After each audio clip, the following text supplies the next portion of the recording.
चीन के मीडिया ने भी बल्कि उनके जो फॉरेन ऑफिस की स्टेटमेंट आई है उसमें भी उन्होंने ये बात तस्लीम की है कि उनके लोग भी इसमें एक क्लैश हुआ है इंडिया और चाइना का, और ये जो क्लैश है ये 1962 की वॉर से ज़्यादा कैजुअलिटीज़ हो गई हैं।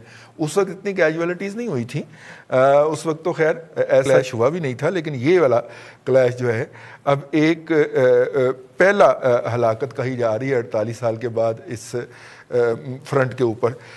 इसके ऊपर बात करेंगे। भट्टी साहब, इस्लामाबाद कैसे देख रहा है इसको? देखिए रिजवान साहब, ये जब मोदी की बात होती है और इस्टेब्लिशमेंट के अंदर और अजीत देवल से लेकर जो है वो विपिन रावत तक, तो हम थोड़े से जज्बाती हो जाते हैं। ये ऐसा नहीं है कि ये स्ट्रेटेजिक कोई इन्होंने डिसीजन ले लिया अचानक और ये वो। देखिए ये पिछले साल यहाँ पे नार्दर्न इनका जो हेडक्वार्टर है उसके अंदर मीटिंग्स होती हैं जिसमें 2 बड़ी इंटेलिजेंस एजेंसीज के जो है वो चीफ आते हैं। वहाँ पे जो है मंसूबा बनता है जहाँ से जो है वो चाइना और इवन के बाद पाकिस्तान के शुमाली इलाका जहाज के ऊपर अटैक का इन्होंने प्लान किया जो डाइवर्ट हो गया। तो फाइनली ये लद्दाख का जो वाक़या है, जो चीन ने आगे बढ़ा है, इनके जो स्ट्रक्चर्स हैं उसको बेस बना के उन्होंने इनका इलाका कैप्चर किया, जिसको ये अब वापस लेना चाहते थे। दोनों तरफ वैसे हलाकते हैं।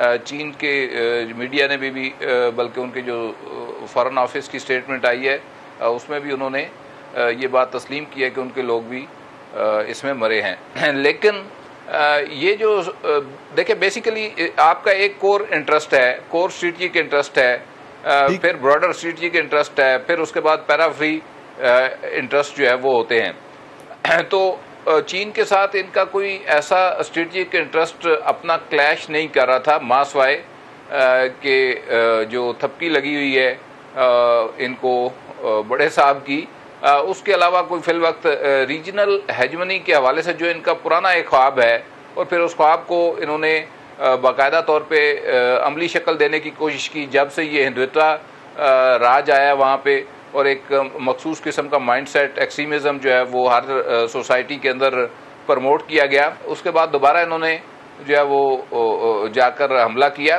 तो ये सारी सूरत हाल है। लेकिन इन्होंने फिर उसके नतीजे में आज पाकिस्तान की इधर LOC के ऊपर शेलिंग और फायरिंग की है, जिसमें एक सिविलियन शहरी जो है वो हमारा शहीद हो गया है, और दोनों तरफ से ये इस वक्त कन्फ्रंट कर रहे हैं, उधर LAC के ऊपर और इधर LOC के ऊपर। देखिए India is a very smart player, ये आपको मानना पड़ेगा। और इंडियन गवर्नमेंट जो है वो कोई भी सियासी जमात आ जाए वो सारी नेशनलिस्ट हैं, और वंदे मातरम का जो फ़िलासफ़ी है कि ये धरती हमारी माँ है, इसको कोई नहीं छीनती, सारे इसी पे काम करते हैं। और गवर्नमेंट जो करंट गवर्नमेंट है वो अपनी पब्लिक की सपोर्ट को लेके चल रही है और चलती है।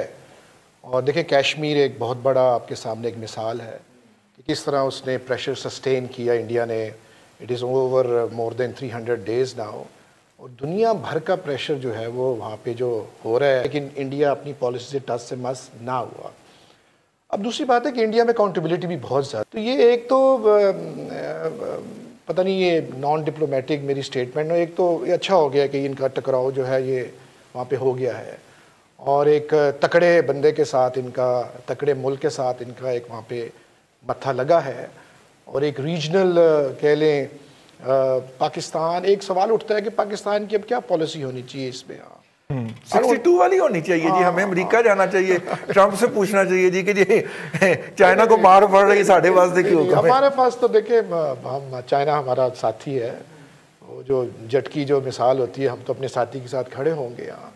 और इस सिचुएशन को अपॉर्चुनिटी भी हो सकती है इस सारे रीजन के लिए। अब देखना ये है कि इंटरनेशनल प्लेयर्स इसमें अमेरिका बहादुर जो है वो किस तरह इसको प्ले करता है। और इंडिया की अपनी लॉबी बड़ी स्ट्रांग है, ये आपको मानना पड़ेगा उनकी। लेकिन आप इस बात को तो नंबर दें, जैसे मेमल ने भी बात की है कि इंडिया के अंदर अगर प्रो वॉर्स एक लॉबी एग्जिस्ट करती है तो वहाँ पे एंटी वॉर लॉबी भी बहुत स्ट्रांग है, उनका मीडिया स्ट्रांग है और वहाँ पे बोलता है मीडिया, और लेकिन इसके बावजूद उनका मीडिया जो है वो खालिस प्रोफेशनल बुनियाद के ऊपर उसको क्रिटिसाइज भी करता है और एक्सपोज भी करता है। और वहाँ पे सिर्फ कोई सिंगल आउट नहीं हो सका, जैसे हमारे यहाँ डॉन को सिंगल आउट कर दिया गया है या जियो को सिंगल आउट कर दिया गया है, वहाँ पे ज़्यादा मीडिया हाउसेज हैं जो उनके क्रिटिक्स भी हैं। आज की अगर आप चाइना की स्टेटमेंट देखें तो चाइना ये कह रहा है, वो तो जो वैली है उसके बारे में भी ये कह रहा है कि उस पर हमारा सोवरेन राइट है। तो एक तो ये भी चीज़ है। दूसरा, अगर आपने एक स्टेटमेंट पढ़ी हो, उनके एडिटर इन चीफ है ग्लोबल टाइम्स के चाइनीज, उन्होंने कहा है कि मैं भारतीय साइड को ये बताना, और जो कि बड़े इन्फ्लुएंशियल है, जाहिर बात है, he is close to the Chinese government also. उन्होंने कहा है कि मैं भारतीय साइड को ये कहना चाहता हूँ कि आप मगरूर ना हो, और चाइना ने जो रिस्ट्रेंट अभी तक शो किया है उसको हमारे आप वीकनेस ना समझें। और चाइना इंडिया के, भारत के साथ जो है वो कोई क्लैश नहीं चाहता, लेकिन हमें डर है कि ऐसा कुछ हो जाएगा।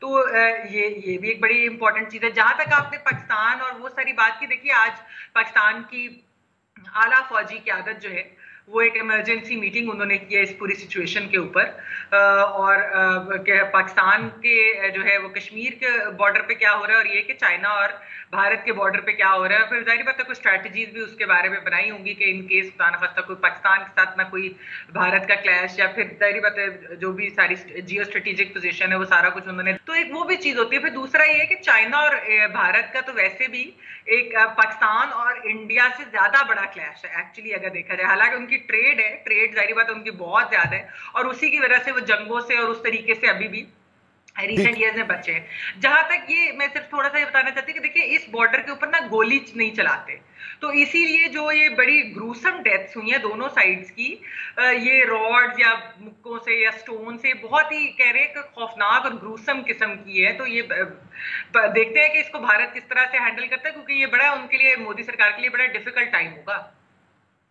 ठीक है जी।